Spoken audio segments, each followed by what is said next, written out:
So I think we officially have the worst collaboration of the year. Or, to be fair, probably the laziest collaboration of the year. What is up, everybody? Welcome back to the Sneaker Circle. I know I'm just like churning out these like videos after I think almost close to 2 months of waiting. I don't know how long it's been since like Utopia dropped. But in front of us today, we do have just a regular pair of Air Force Ones. Honestly, that's like the fairest way to talk about these. So these are technically the Utopia, Cactus Jack, Travis Scott. I just said a bunch of keywords. Hopefully that gets people to click. But this is officially the Air Force Ones that dropped with the album.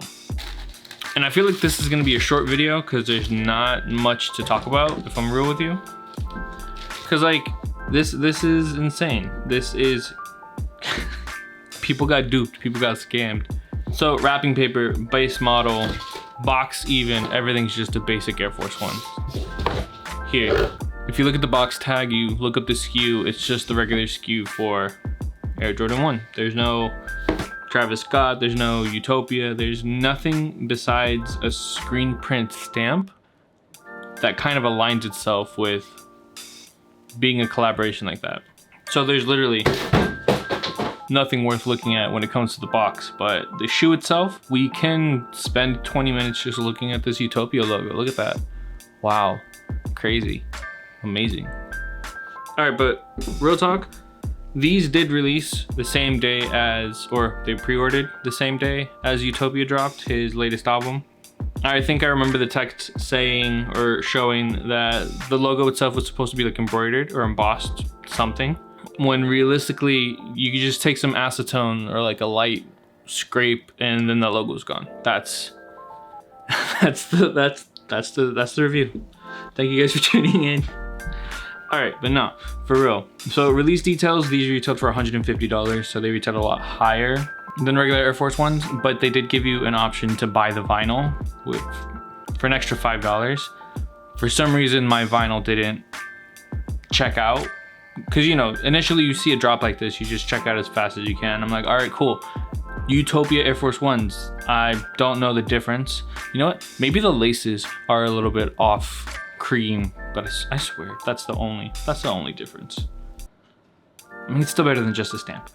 So I checked out, I added one of the vinyls to cart because it was only $5 extra you had to pay, but did not check out that way, did not ship with the vinyl. I'm like, you know, it is what it is. Initially these were going for like $300, $400, which is still kind of crazy to me because people did accept like an actual collaboration. People thought this was gonna be like a Nike Travis sneaker, but instead it just kind of feels like, merch, and like the worst way possible. So I think it's fair to compare something like this to like what Drake did with Nocta and Nike, or like what Supreme does with Nike almost every season. At least with the Supreme and Nike one, you get like specific laces, you get a specific, I think, lace lock. And then the logo itself is actually like embossed, and then you get two colors and occasionally like a special color per season. They've been doing that since like 2020, I think it is. It's weird to say this when a couple years ago there was an Air Force One shortage. People were reselling Air Force Ones. So I wonder if that's where this like idea spawned. What's really crazy is like these are stained right here. Like, how are they stained? This is just this is like a bunch of Air Force Ones they found, purchased, and then stenciled on Utopia and Cactus Jack. That's crazy.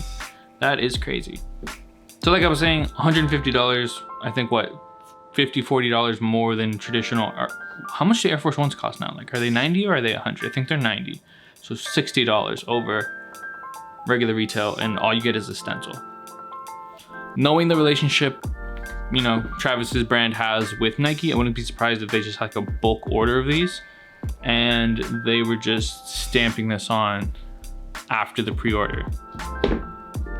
These did have potential, even as like basic and lazy as they are, these did have potential to be like a nice piece of merch. Because if you think about every single Travis Scott release in Nike, it's always been, you know, a campaign, it's always been a collaboration, it's always been Nike forward with, you know, Travis details. So like his ones were introduced to him by a Nike designer. Everything about those sneakers and those collaborations were like brought to him and like done with him in mind. This just feels like Travis's team's quick cash grab, or honestly, it could have been just a way to boost album sales. Because if you haven't noticed, most rappers nowadays, what they do is they do merch drops alongside album releases. So they give you a digital copy and they upcharge you a little more on the merch.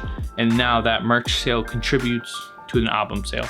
Even if it's like a digital album, it still counts. So I'm wondering if that's exactly what he did. Like he saw these sell out, or his team saw these sell out, and they're like, all right, you know, load up another 1,000. We could do a couple more by hand. But that did lead to not meeting that 3-week deadline. So I've seen a lot of people charge back and actually either getting their order canceled. Sneaker Fetish on Twitter, I saw him do that. I also know a couple people who charged back because like as soon as that 3-week hit mark, they were just done. Because by that time, people were seeing that the box was exactly the same. Everything was the same. There was nothing that indicates like a collaboration, you know, besides the stencil.